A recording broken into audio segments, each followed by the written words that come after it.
Welcome to Robbie Fishing Q&A, where I collate some of the messages that I receive during the week from my various social media platforms, and I answer them publicly right here on my Robbie Fishing YouTube channel every Wednesday evening at 7 p.m.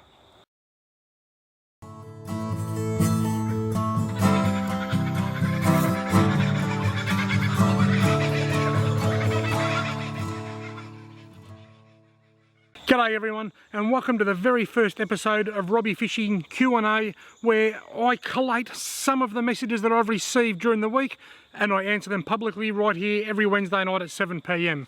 Now this week, like most weeks, I've received quite a number of messages. I have chosen some of the messages that I believe other people could benefit from hearing the answers to, and I'm going to read them out on camera now and answer them publicly. Let's just get straight into it, shall we? The very first one here, the first message I've got here is from Callum. G'day Callum. Callum has said, "Hey Robbie, do you have any idea where I could get my hands on a couple of Wilson slickbacks? Cheers." Well mate, unfortunately the Wilson slickbacks are a discontinued line, which means they're no longer making them, which means they're no longer distributing them once they're all gone. But there are still a few around.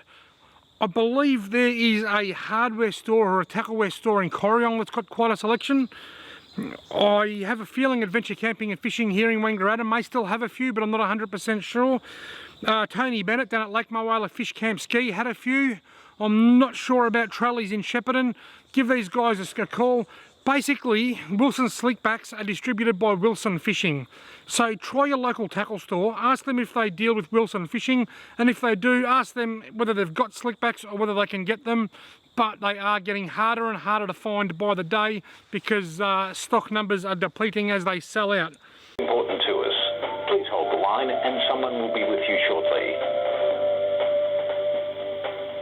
Now, Sam has sent me a wonderful photo of a beautiful Murray cod that says, "Hey mate, I just caught a 60cm cod and was wondering if it is a Murray cod or a hybrid." Well Sam, I'm going to share the photo in a moment, but first of all I'm just going to answer it. I'm looking at the photo now.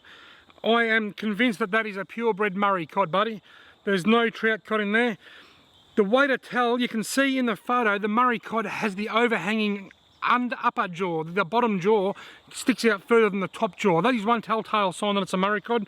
It's also got a slightly concave forehead above the eyes. That's also a telltale sign that it's a Murray cod. It doesn't have a stripe through the eye like a lot of trout cod.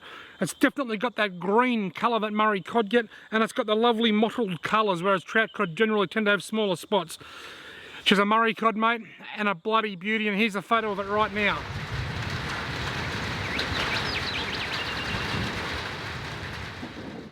Right now, Mick's a great fella. Mick messages me quite a bit. "Hey, I have not seen too many trout cod down below Wang. Do you reckon they are there? I think in the 4 trips I have done over summer, I have caught 3 small ones and heaps of Murray cod. Any ideas? Do they prefer the clearer, cooler water further upstream?" To answer your question, Mick, there are quite a lot of trout cod downstream of Wangaratta. I do believe that there's more upstream. I think the ratio between Murray cod and trout cod is much higher upstream. I think there's a lot more trout cod upstream of Wangaratta, but there are still quite a few downstream. I have caught them all the way down the Ovens River as far as Bundalong. I've not caught one in Lake Mulwala, nor have I heard of one being caught in there. But that's not to say they're not there. They are a colder water species than Murray cod, so naturally they're going to prefer the upperland sort of habitat a lot more than Murray cod. They will push further up into the headwaters of the rivers and the creeks than the Murray cod will. Around Wangaratta is smack bang in the middle of the zone where they both exist. As you go up from Wang, the conditions are probably better for for trout cod. As you go down from Wang, they're probably more suited to Murray cod. But we're in the buffer here.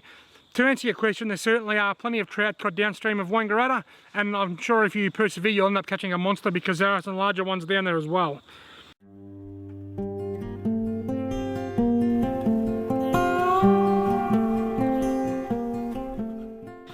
Rightio, now who's next? This one isn't actually a question, this is a comment, and this comment came on one of my most recent YouTube videos where I caught a brown trout.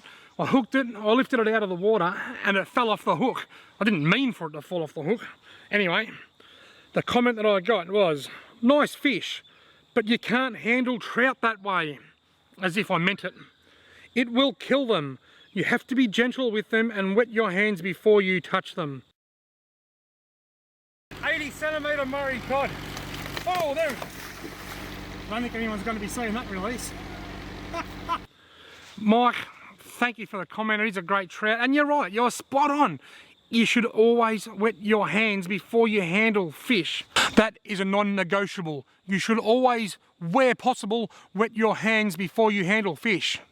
What you're saying is spot on, Mike. We should always wet our hands. Where possible. You see, the thing about the fish's slime is that it's a protective slime. It's kind of like the immune system to the fish. If we handle that slime with hot, dry hands, we can damage the slime and break the slime and put a hole in the slime, which can then leave the fish open and exposed to bacteria and infection. If we do damage the slime, it doesn't mean it's going to get bacteria and infection. It doesn't mean it's going to die.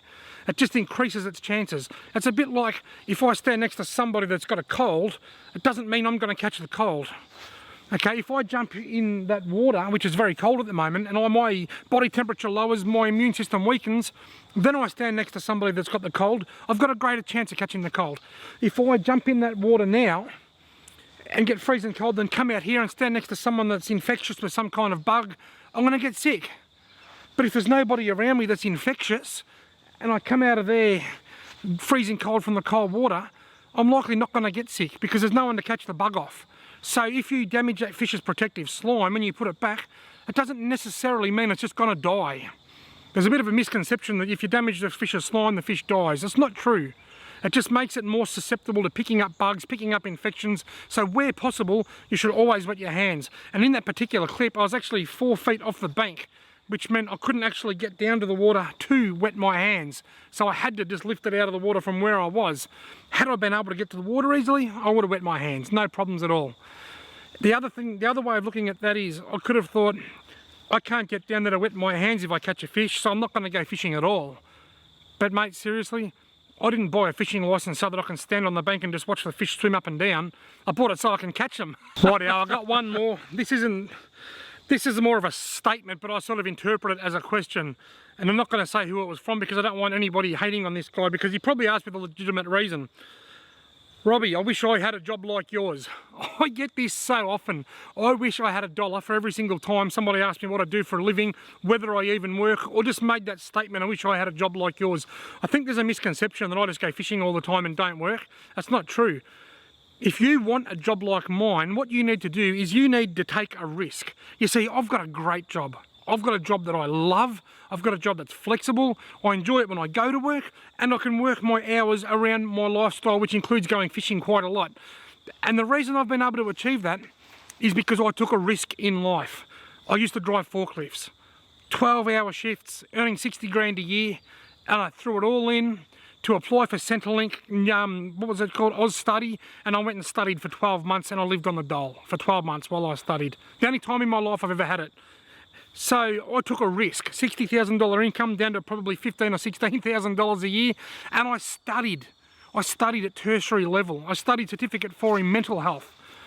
I then left that. I've now got a job as a disability support worker. I'm the team leader, and I'll give the company that I work for a plug because I genuinely do love my job. I work for a mob named Kirinari Community Services based in Lavington.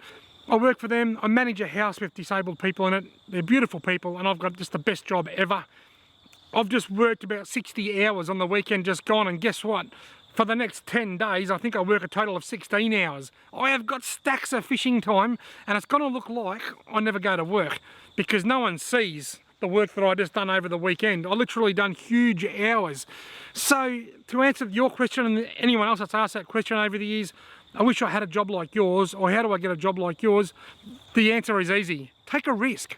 If you've got a job you don't like, quit it. Go and get Centrelink. If you can't afford to quit it because you're paying off a mortgage, sell your house, rent a unit, then go and study for 12 months. You've got two choices. You can live an unhappy but secure life, or you can take a risk, bring a bit of insecurity into your life, and you could have a very good outcome, just like I have. Righto, folks, that's it for Robbie Fishing Q&A this Wednesday. I hope I've answered a few of the questions. I hope a few other people that were thinking the same questions might have learned a bit from this. Stay tuned next Wednesday at 7 PM when I present episode 2 of Robbie Fishing Q&A.